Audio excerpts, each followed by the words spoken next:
Hello! Hello! We don't know what we're going to call this yet necessarily, but Ogre and I have talked about it, and we want to do kind of a game design roundup of sorts, where we talk about all the games we've played and kind of discuss mechanics, themes, ideas, game design, all the stuff that we don't have time to or necessarily can't organize our thoughts around while we're in the middle of playing it and getting shot at and or magicked at. Yeah, anything that we need to do, anything that we would actually use or critique in a game, anything that made us enjoy the experience more, or anything that we would want to take and put into a game of our own if we chose to design it. Or any topic we want to dive deeper into that isn't interrupted by something ridiculous happening on screen. Deep Dive Vanguard? Yep. Something like that. I don't know. But we're going to begin this time with Dino Run. Dino Run, yeah. One of my favorites. Yeah, and something obviously I haven't played yet, but something that I enjoyed watching pretty much. It seems like a simple game that has just a lot of great game feel to it. Mm-hmm. I would say that the game feel is probably the biggest attraction of the game. Would you agree? Yeah, it's one of those... It started out as a flash runner. I mean, and when you look at it, at its barest bones, it's that same thing as what's Robot Unicorn Attack, where it's or Bit Trip Runner, where it's a side-scrolling runner. But I think the RPG elements, all the interactivity with the environments, definitely the Easter eggs and all the stuff that's hidden throughout the levels, I think add a lot of replayability and depth. Yeah, I was just thinking about how the RPG elements mean that you kind of plan forward. As you die more and more, it has a roguelike element to it, and as you can plan for what you're going to need at the later levels, your early deaths start mattering less and less, because you say, I need more jump for level 3, and that RPG element really adds to it. For the record, by game feel, I don't just mean the aesthetic, although that is a great choice, because the hats add to the replayability, as do the colors. I'm talking about the way it controls, the way you jump, the way it feels when you land on something. Yeah. It doesn't have the shake or the fizzy effects that you see in things like Super Meat Boy or in things like you just said Robot Unicorn Attack. I'm thinking Peggle actually with game feel with the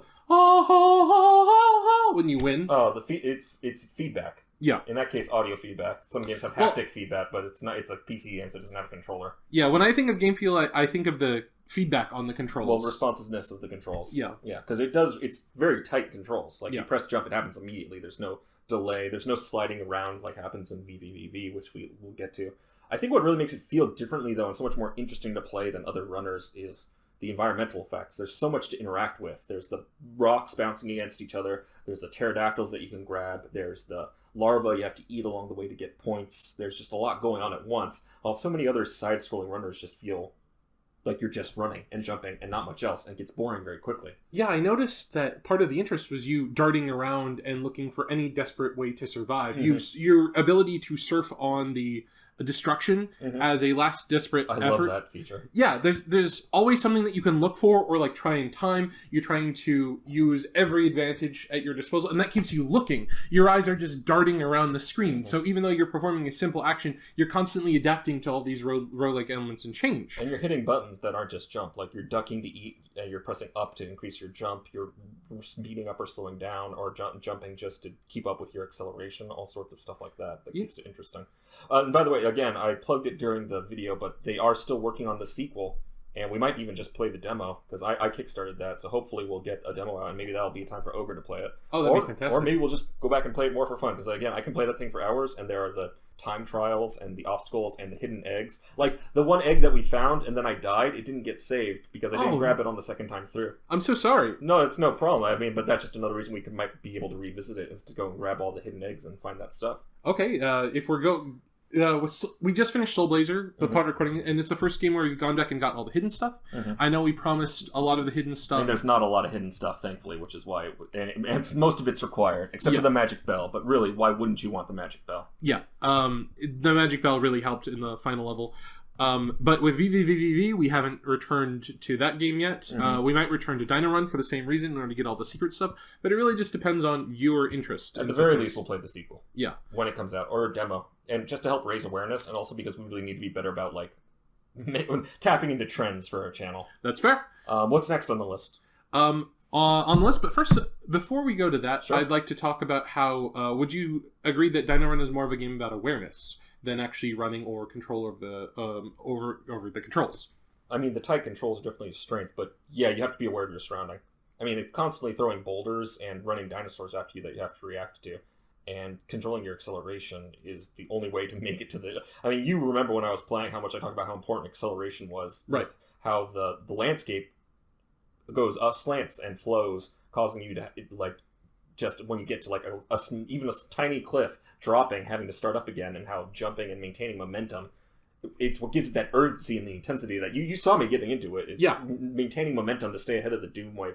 So I would say it's about awareness is very much a part of it, because you have to be aware of your environments. And again, as I said, what makes it interesting is all of the environmental interactive obstacles that you're dealing with and bouncing off of. And so if you could say that there's one lesson from this game that other game designers could take and incorporate into their games, what would you say it would be? Or whenever I think of Dino Run, again, as I said in the video, the first thing I think of is take a simple concept and refine the hell out of it until it's just a very strong core concept, and you're iterating on that. Like their concept is outrun the doom wave, but their iterations on it are, okay, we've got all these obstacles, boulders, dinosaurs, pterodactyls, both magma, pitfalls. Now, how are we going to mix those up, iterate them on different and increasing difficulties to keep the gameplay interesting? And it's an example of one mechanic just really refined very, very well. I know that you usually don't like complexity in games, but what you're saying right now basically seems to me saying take one concept and add some complexity to it in order to make it more interesting. I mean, again, it's not that I don't like complexity in games. It's just I feel like there's bloat, and so often stuff is added and not properly explored, where it's just tacked on. And so I always appreciate games like Dino Run and VVVV, which take one concept and really elegantly and deeply explore that concept. Because there are so many games that will introduce a concept and then not explore it much at all, and it might barely come up. Like a simple, like so many AAA games. I'm trying to think of a good example off the top of my head, but like anything with like an inquiry mechanic, like Assassin's Creed is probably the biggest. I was actually going to put up footage of perpetrator of that, where it's just throws in a mechanic that doesn't really get explored or function. Like, I mean, I can't speak too much to it because I stopped playing Assassin's Creed because I got bored. Because if you want to talk about a series that has all the things I don't like about AAA, that's the series. But like any action platformer that throws in RPG elements that don't make a difference, that's what rustles my jimmies about AAA development. Like, you throw in RPG and growth, but in the end, it doesn't matter because it's just arbitrary difficulty. So would you say that what you would recommend is take one core concept, and if you add any complexity, it must develop that one core concept? Yes, exactly. Like, if Dino Run suddenly stopped and had me have to solve block puzzles to get past a pterodactyl... Well, I mean, that's what you did with the boulders. No, but I mean, like, suddenly I have to match 3 to get past a volcano in the middle of my side-scrolling runner. Like, that's AAA game design right there in terms of the issues of bloat I'm talking about. That's a mechanic that's tacked on, that's not explored, and that adds nothing to the experience. All right, so keep it simple, but keep developing it. And before we leave, I'd like to tell an anecdote about Assassin's Creed. Sure. Every Assassin's Creed game that I play, I intentionally limit myself in order to make the game much more fun. Yes. And in the first time, this was actually started by Vayu. Mm-hmm. In Assassin's Creed 1, he played the first game saying, Altair must love the sword, because the sword was the first thing that was given back to him, and he takes it as a symbol of his failure. Mm-hmm. So I'm only going to use the sword, and I'm never going to parry. And that's how he played the first game. And apparently there's a set distance that you can stay away from an opponent in order to trigger a specific block animation to trigger the combo in order to get an instant kill on any enemy. And so we mastered that. Yes. And I'm sure that was a much more interesting game with that limitation. Especially because the last level is a bunch of Templars who come after you who are not injured by the parry. So the Templars that came after him, he was literally just going... just one-shotting them by... I can see why you'd appreciate it. That's essentially fencing. Yeah. Well, of course. Getting the proper distance for the instant kill and constantly measuring that. I mean, that's modern fencing. Yeah. Yeah. What's next on the list?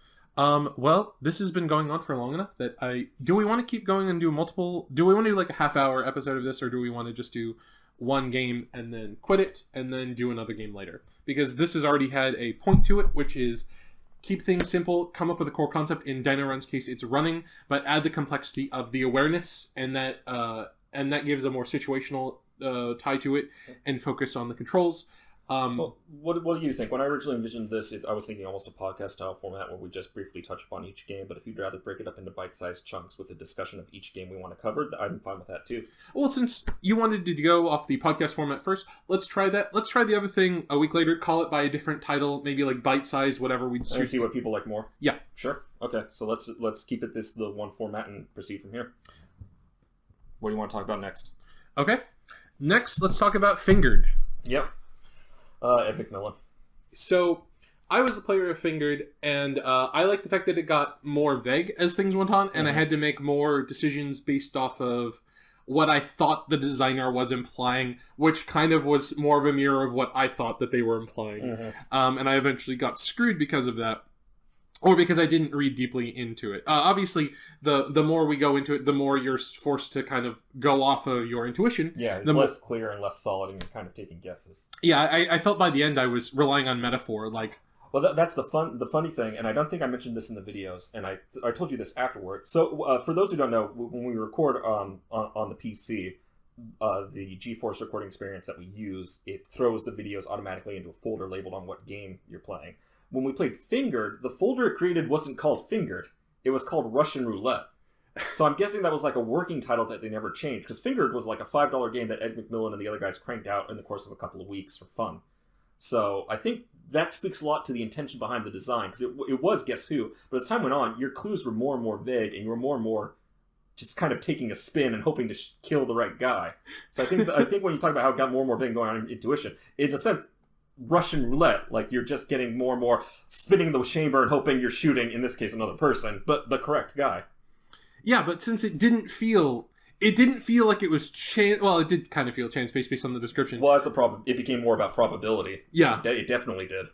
Yeah, but it still had an entertaining aspect to it, especially considering how the story reason is you're basically charging someone in murder, and no one cares as long as you get someone. And it's all about the aesthetic and the art. Not all about, but the aesthetic and the art style are a lot of the appeal of that kind of game, because it's fairly simple. And again, the concept's just kind of Guess Who or Russian Roulette, but I think I said in the video, it's Ed McMillan's crazy, disgusting version of Guess Who.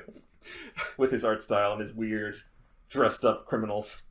Do you think that designers could use something like Fingered, the chance element in Fingered, to add more chance elements to their game, or do you think that's not appropriate all the time? I think chance elements tend to get a bad rap.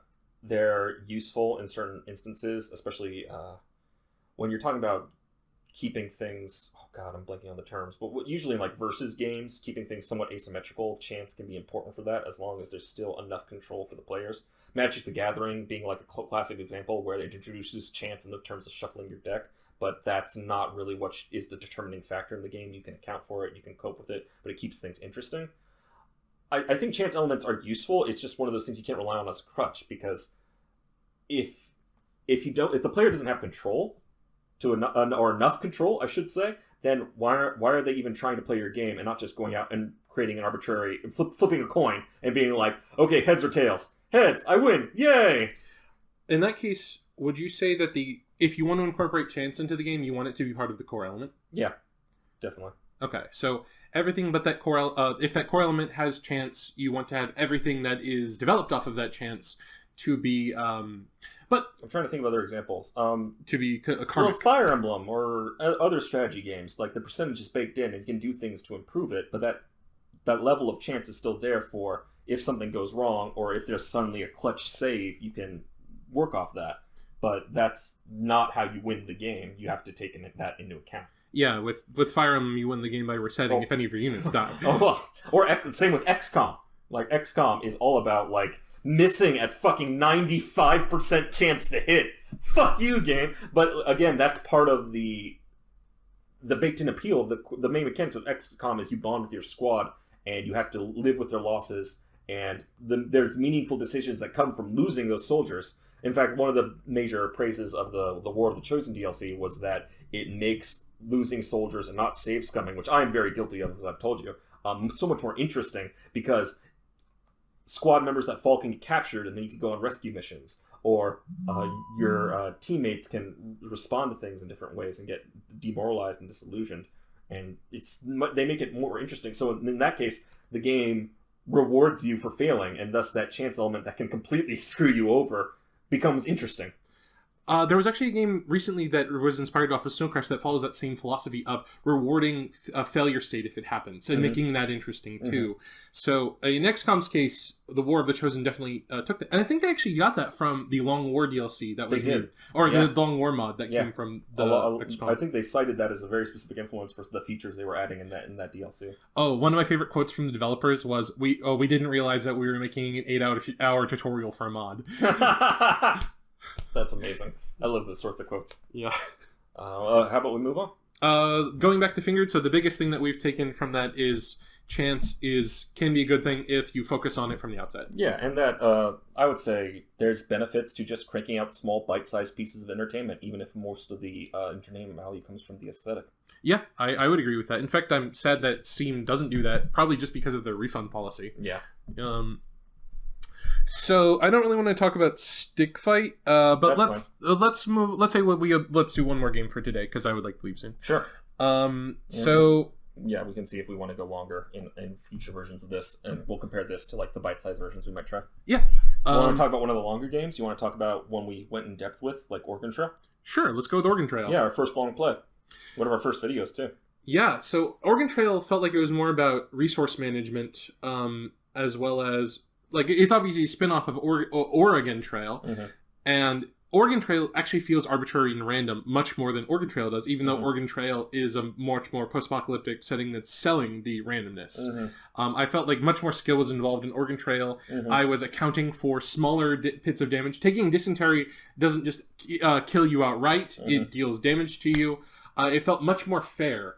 But you could definitely spiral out of control. If one bad thing happened, suddenly everything would go to shit. And they definitely give you more control over that. I would say... And I pointed this out in the videos. I wouldn't even necessarily it's a bad thing, but the game is so much resource management that, and this was somewhat of a problem with our videos, that just scavenging constantly, I was able to account for almost any problem. And we ended up really having an easier time towards the end than I anticipated. Yeah, it's... If you're willing to make yourself bored, you will have an easier time in the game, and that's a optimal strategy problem that most games have. Yeah. Like, players will do that because that's what the game is encouraging, even if it's bad to them. Obviously, I don't do that, and it's one of the reasons why you think what I'm playing is pretty dumb. But yeah, but that said, and it's almost unfair of me to say this of Oregon Trail because it's a very small team with a very clear vision that I think did an excellent job, and I honestly love the game. But compare it to say Banner Saga, where you have to keep moving, you can't linger for too long and scavenge for your resource management. It almost swings too much far in the opposite direction in that for a while, like in the first one, it was like almost bad to take on too many people because they ate your supplies and you didn't have enough control and you couldn't scavenge when you needed it. But that had the sort of wall of doom that constantly pushed you forward, so you couldn't stay in one spot too long or tally too long. While in Oregon Trail, you saw we were just like, well, we're allegedly running from a zombie horde, but let's stay here for like 5 days and just scavenge and not run out. Yeah, it didn't. Adding a time limit would definitely help. Or I think they do in the expansion, maybe. Which we talked about maybe revisiting and playing. Yeah, I'd love to try that out. Which also added, as I said, more bosses and choice to what route you take. Yeah, I would definitely love to see both more choice, a time limit, and more bosses added to that game. Did it have a time limit? I know it had a time challenge. But if again, a time challenge would therefore fix that problem. Yeah, I think that would make the game better. Much like, there's actually a couple of games where that's been true for. I'm thinking of Batman Arkham Asylum. One of the best ways to make the game feel good for me was to think, this is actually one night, you need to beat it in 4 hours. Yep. It makes the game feel a lot more like Batman.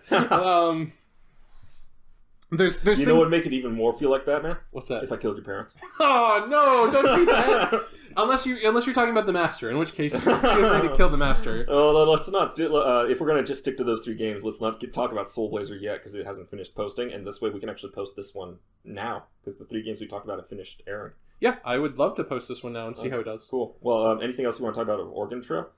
I love the retro aesthetic. So the biggest thing I want to talk about is it's a game about resource management. And most games have a resource management element to them, or inventory management, or whatever. But that became the game here, and that actually made it less interesting, because it was all about logistics. And well, the way I think it made it less interesting is the way optimal strategy can sometimes ruin games. Like, when I talk about how sometimes mechanics can become relevant if they're not explored deeply, well, they can also become relevant if there's an optimal strategy that eclipses them, which is usually why game balance is such an issue. And again, I think it's almost unfair to criticize Oregon Trail on that aspect, because first of all, it does so many things right, and second of all, like, the game it's parodying was even worse about it, and third of all, that's not normally something that is part of the genre they're going for. At the same time, I still think it's worth pointing out that, like, the importance of surviving the shootouts mattered so much less when I could buy unlimited medkits. Yeah. Like, it robbed it of tension. Yeah, I agree completely. I think that a better way to play Oregon Trail would be you get one scavenge per town. Oh, that would be great. Yeah, that would make it a much more interesting kind of challenge run. Yeah, maybe not one. We need to but you need a limit, so that way you actually have limited resources, and you're not rolling in cash that you're finding in couch cushions. Yeah, and then all of the bandit shootouts would be a lot more important because you need that money. Yeah, you would need it, and you can't afford to get injured. Yeah. So that definitely be, I think, an improvement. But again, this is all highly theoretical kind of criticism. Like, I think it's an amazing game. Yeah, I would say so too. Especially for the price. So, something I would like to do in this game's... I don't have the time to do this now, but I'd like to take the criticism that we're putting towards these games and try and create like a really quick weekend Unity or Unreal Engine game that would incorporate these concepts. I know that you've talked about before that you have something from your college days where there was like a really simplified program that just made games that were like in pixels. That wouldn't work for this, unfortunately. Not for the mechanics we want to explore. Let's think about it. Maybe we make that another part of the video series where it's after we do the game design roundup or whatever we call this, we do a prototyping session where we talk about coming up with a prototype that incorporates elements from our discussions. Okay, so... We'll leave that as... I mean, we're still trying... As you guys obviously can guess, we're still trying to figure out very much the voice of this channel. Right now, as I've argued, I think it's all about... first of all, improv and having fun, showing off classics and indie games and hidden gems, but also analyzing game design. For me, those are the 3 points that I think gives us a somewhat unique voice that we can pitch. Yeah, I just want to, like, for me, prioritizing the game design is where my headspace is at. So really, I agree with all 3 points. I just debate about the priority, but no matter where we fall, I'll be happy. Yeah. Oh, and also just that it takes time to build a game, so I don't know if we can do that for all these discussions. Yeah, I'm basically thinking, what if we make like a super fast game, but that requires us to know how to make a super fast game. And even making a super fast game takes days. Yeah, it takes game jam sessions are like 48 hours minimum for a reason. Yeah. So 48 hours in a week. We'll need to figure out how to do that in order to make this really actually work. Yeah, we'll see if we do that.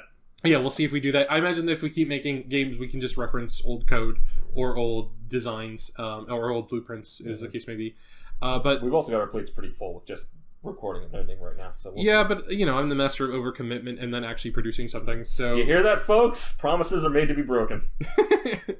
We're not promising anything. We said that we might do something. We might promise to break something. That's right. We might promise to break something. But if we were to make a game, if we theoretically were to make a game using the mechanics that we talked about today, it would be keep a core concept, focus it on luck-based systems, and have luck and awareness be a part of it. Have chance be a part of it. Yeah. Have chance and awareness be a part of it.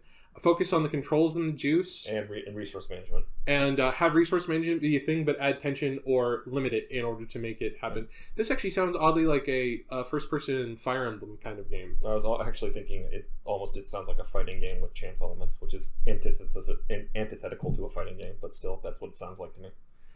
Because all of those other words we described are usually also attributed to fighting games. Well, resource management is attributed to like every game. Oh, that's true. Almost every game's resource management in a certain way. Yeah.